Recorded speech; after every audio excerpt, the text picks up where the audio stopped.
Maqaa Abbaa, kan Ilmaa, kan Hafuura Qulqulluu, Waaqayyo tokkotti ni amannaa. Ameen. Baga guyyaa ayyaana qulqulluu Sillaasee amajji torbaatiin baga sin ga'e. Hordoftootaaf kabajamtootaa maatiiwwan Waaqayyoo. Hundumti keessan ijoollee tawaahidoo kan taatan Waaqayyoo maan keenyaa baroota hundumaa keessa nu dabarsee baroota baay'ee sodaachisan isa kaleessaa isa dheengaddaa hundumaa keessa nu dabarsee guyyaa ayyaana isaatiin isnu ga'ee Waaqayyo keenyaaf galanni haa ta'u. Biyya alaas biyya keessas kan jirtan ijoolleen tawaahidoo ammas irra deebi'uudhaan baga ayyaana qulqulluu Sillaaseetiin isin ga'e. Kottaa gadinii buunaa. Seera uumamaa boqonnaa 11 lakkoofsa 7. Jecha kana kan dubbatee Sillaasotadha. Sillaasee jechi jedhu jecha gi'izii sallase jedhurraa kan dhufe gaafa ta'u, Sillaasee jechuun tokkos sadiis jechuudha. Sillaaseen meeqadhaa kan jedhuuf, Sillaasee jechuun Abbaa, Ilma, Hafuura Qulqulluu jechuudha. Irran deebi'a. Sillaasee jechuun Abbaa, Ilma, Hafuura Qulqulluu jechuudha. Sillaaseen meeqadhaa kan jedhuuf, Sillaaseen tokkodha sadiidhas. Sillaaseen waaqummaadhaan tokkodha, uumuudhaan tokkodha, jiraachisuudhaan tokkodha. Akkasumas Sillaaseen qaamaan maqaadhaan sadiidha. Wangeela Maatewos boqonnaa 28 lakkoofsa 19 irraa deemaa warra hin amanne maqaa Abbaa, Ilmaa, Hafuura Qulqulluutti isaan cuuphaa duuka bu'oota koos taasisaa jechuudhaan gooftaan keenya Yesuus Kiristoos dubbateera. Egaan Abbaa, Ilmaa, Hafuura Qulqulluu kan jennu kun Sillaaseedha, maqaa isaaniitii jechuudha. Achuma bu'uura barnoota keenyaa irratti kottaa gadi ni buuna. Gaaleen jechaa kun kottaa akkasumas buunaa kan jedhu cimdiidhaaf kan dubbatamu.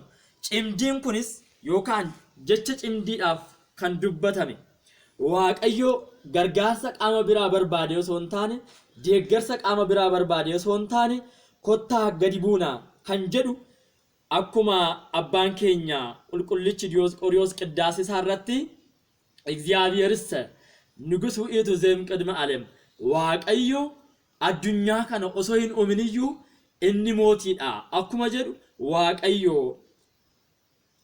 addunyaa kana osoo hin uuminiyyuu sadummaa isaatiin tokkummaa isaatiin kan jiraatu kottaa gadi ni buunaa jechuudhaan tokkummaa isaaf sadummaa isaa mul'isuudhaaf kana dubbate. Egaan maaliif kana jedhe? Seera uumamaa boqonnaa 11 lakkoofsa 1 haga 10tti dhaqne yoo ilaalle, namoonni biyya ijoolleen Addaam Sanaa'or bakka jedhamutti gimbii ol ijaaruudhaan Waaqayyo bukkeedhaan geessisnaa yookaan samiidhaan qixxeessina jedhanii eegalan. Gamoon kun gamoo cubbuuti. Gamoon kun gamoo Waaqayyoo hin feene. Gamoon kun gamoo Waaqayyo keessa hin jiraannedha. Namoonni yeroo baay'ee gamoo Waaqayyo keessa hin jiraanne, gamoo Waaqayyo hin feene, gamoo Waaqayyo hin jaallanne ijaaraa oolanii bulu. Jibbi gamoo Waaqayyo hin jaallannedha. Dhiiga dhangalaasuun gamoo Waaqayyo hin jaallannedha. Garaagarummaa uumuun gamoo Waaqayyo hin jaallannedha. Warri Sanaa'oris biyya Sanaa'or keessatti ijoolleen Addaam gamoo kana ol ijaaruutti ka'an. Kana booda Waaqayyo yookaan Sillaasonni amajji gaafa torbaa kana kottaa gadi haa buunuuti, ijoolleen Addaam kun waan isaan hojjechaa jiran kana haa ilaalluuti jedhanii gadi bu'anii.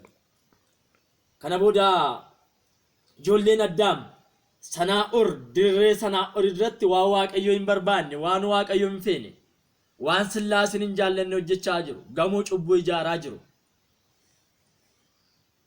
Kanaan booda Waaqayyo akka isaan gamoo kana ijaaranii fiixaan hin baasneef afaan isaanii waliin haa maknuu jedhe.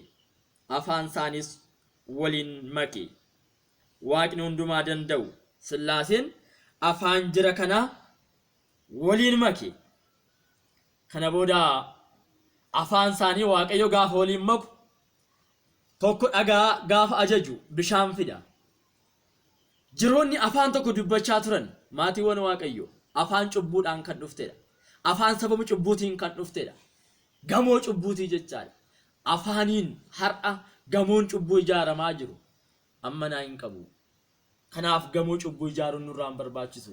Mucummaa Sillaasee irraa erga dhalanne ijoollee Waaqayyoo erga jedhamne gamoo cubbuu diiguun nurraa barbaachisa. Gamoon cubbuun ijoollee Waaqayyootiif faayidaa yookaan bu'aa tokko illee hin qabu. Kana booda Waaqayyo gamoo cubbuu kana akka diigamu galma akka hin geenye ni taasise. Sanaa'or kan jedhamtu biyyi sun yeroo sanaaf guyyaa sanarraa kaasee Baabiloon jedhamte. Baabiloon jechuun kan wal make, kan walitti makame jechaadha. Egaan har'a addunyaa keenya irratti namoonni baay'een haalli jiru wal makee amantaa adda baafachuu dadhabanii maqaa amantaatiin namoonni baay'een dhufanii biyya wal makaa keessa kan jiraatan jiru. Egaan biyya wal makaa keessa kan jiraanneef Waaqayyo hunduma keenya nu haa eegu.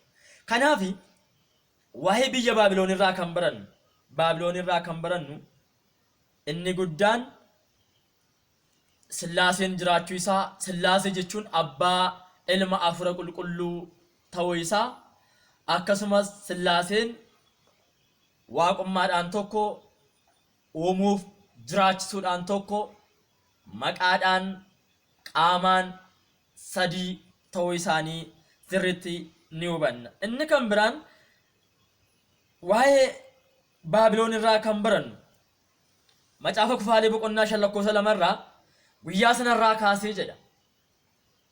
Bineensonni, beelladoonni, allaattiiwwan illee afaan tokko kan dubbatan turan. Uumamni addunyaa kanarraa socho'u hundumtuu afaan tokko kan dubbachaa turan. Sababii booftii afaan tokko kanatti fayyadamtee Addaamiin sababii dogoggorsiteef afaanii bineensotaa, beelladootaa fi afaan namaa adda adda ta'ee jedha. Akkana jechuun ijoollee Waaqayyoo afaan cubbuudhaan garaagarummaan afaanii sababa cubbuutiin kan dhufedha malee waan biraa miti jechaadha. Utuu namni afaaniin waan gaarii hojjeteera ta'e, uumamni kun afaan tokko taateen utuu waan gaarii yaadeera ta'e, waan gaarii karoorsee hojjeteera osoo ta'eeti afaan garaagara hin ta'u ture. Afaan tokkoon namni hamaa waan hojjeteef, gamoo hamaa waan ijaareef Waaqayyo afaan garaagara godhe. Maarree warri Baabiloon afaan tokko kan dubbachaa turan guyyaa sanarraa kaasanii afaan 72 dubbatanii afaan kana irrattis walii galuu dadhabani. Yesuus Kiristoos garuu kakuu haaraa keessatti namni tokko akka ta'uuf, karoora tokko akka qabaatuuf, Waaqayyo tokko akka waaqessuuf, jaalalaan tokko akka ta'u, gamoon jibbaa diigamee, gamoon garaagarummaa diigamee, gamoon tokkummaa akka ijaaramuuf, jaalalli akka ijaaramuuf Waaqayyo afaan kana tokkotti deebiseera. Hojii duukaa bu'ootaa boqonnaa 2 lakkoofsa 6 irraa dhaqne yoo ilaalle, hojii duukaa bu'ootaa boqonnaa 2 lakkoofsa 6 irraa dhaqne yoo ilaalle, tokkoon isaaniiyyuu afaan isaaniitiin, afaan dubbachuu danda'aniin, afaan walii galaniin dubbachuu, walii galuu, dhaga'uus ni eegalanii jedha. Duukaa bu'oonni gooftaa keenya Yesuus Kiristoos afaan 72 dubbachuu jalqabani. Dhaga'uus ni jalqabani. Afaan sila hin beekne, afaan sila irratti walii galuu dadhaban irratti walii galanii jechaadha. Afaan sila isaan gidduutti garaagarummaa uumaa ture amma gara tokkummaatti Waaqayyo isaan fide. Kanaaf ijoollee Waaqayyoo gamoo garaagarummaa haa diignu, gamoo tokkummaatti haa dhufnu. Gamoon garaagarummaa, gamoo Waaqayyo hin jaallanne boris ta'e iftaan ni diigama. Kanaaf kaayyoon Waaqayyo keessa hin jiraanne, karoora Waaqayyo keessa hin jirre, karoora Sillaaseen keessa hin jirre gonkumaa galma ga'uu hin danda'u. Waaqayyo gamoo jaalalaa, gamoo nageenyaa biyya keenya keessatti akka ijaarru, amantaa keenya keessatti akka ijaarru Waaqayyo hunduma keenya nu haa gargaaru. Inni lammaffaan amajji 7 kan yaadatamu guyyaa biyyi Sodoomiif Gomoraa jedhamtu itti barbadooftedha. seera uumamaa boqonnaa 19 lakkoofsa 1 haga 30tti dhaqne yoo ilaalle biyyi Baabiloon Waaqayyoo bitamuu didan. Saboonni Baabiloon dhiifama, saboonni Sodoomii fi Gomoraa keessa jiraatan Waaqayyoo bitamuu didan. Kana booda Waaqayyoo biyya Sodoomii fi Gomoraa, magaalaa Sodoomii fi Gomoraa barbadeessuudhaaf harka isaa ol fudhate. Seera uumamaa boqonnaa 19 lakkoofsa 14 irraa akkana jedha. Ka'aa bakka kanaas naannoo kanaas ba'aa, Waaqayyo magaalaa kana balleessaa. Waaqayyo magaalaa kana ni balleessa'u. Magaalaan Waaqayyoof hin abboomamne, biyya Waaqayyoof hin abboomamne ni barbadoofti.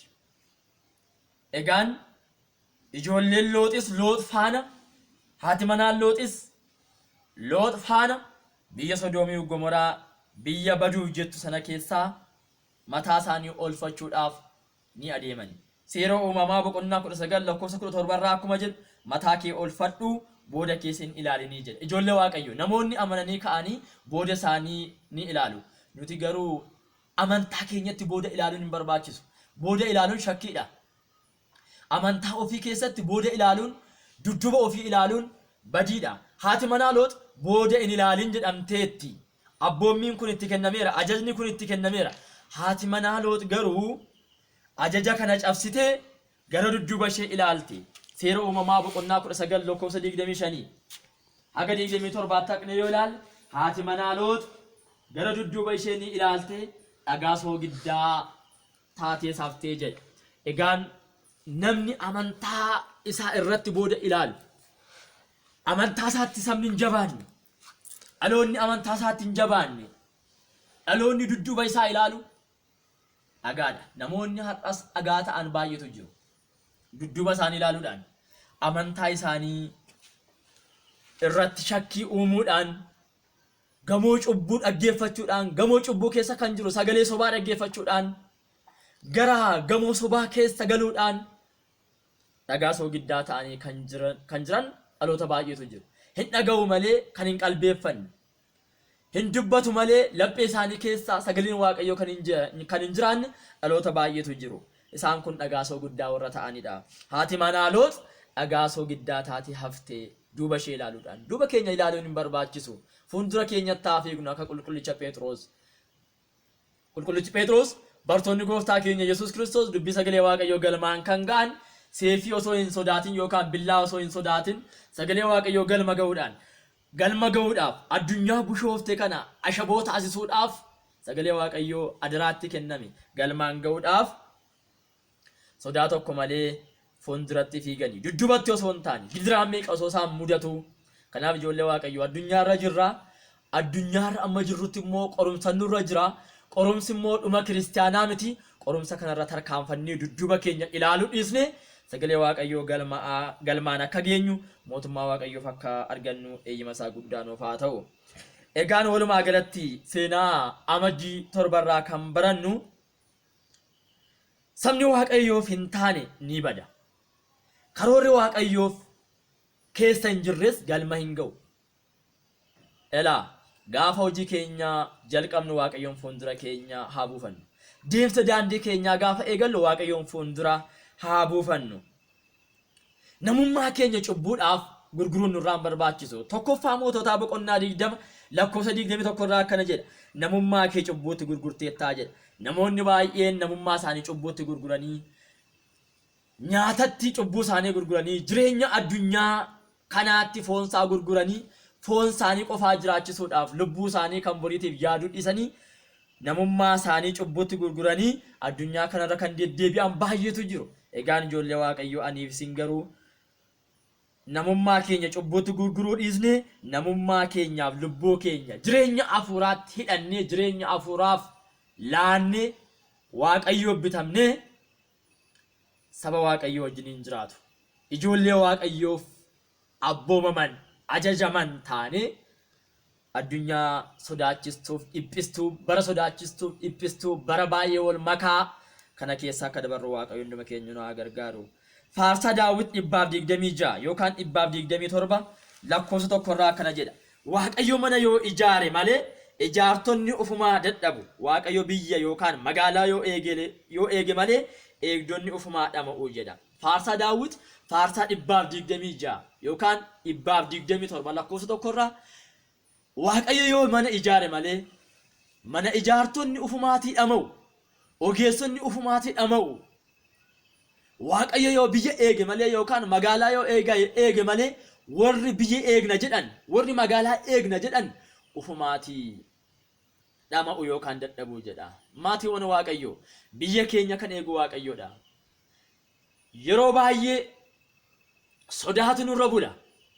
Garuu maatiiwwan waaqayyotu na eega yoo jenne jireenya dhuunfaa keenyarraa kaasne biyya kan eegu waaqayyoodha yoo jenne, naannoo kan eegu waaqayyoodha yoo jenne, mana kiristaanaa keenya kan eegu waaqayyoodha yoo jenne, fuuldura keenya hojii keenya keessatti waaqayyoon yoo of fuuldura buusne dhugumatti waaqayyo eegaa keenya ta'a. Yeroo baay'ee namoonni baay'een barcuma qabatanii barcumarra taa'u. Barcuma koorra waaqayyotu jira hin jedhan.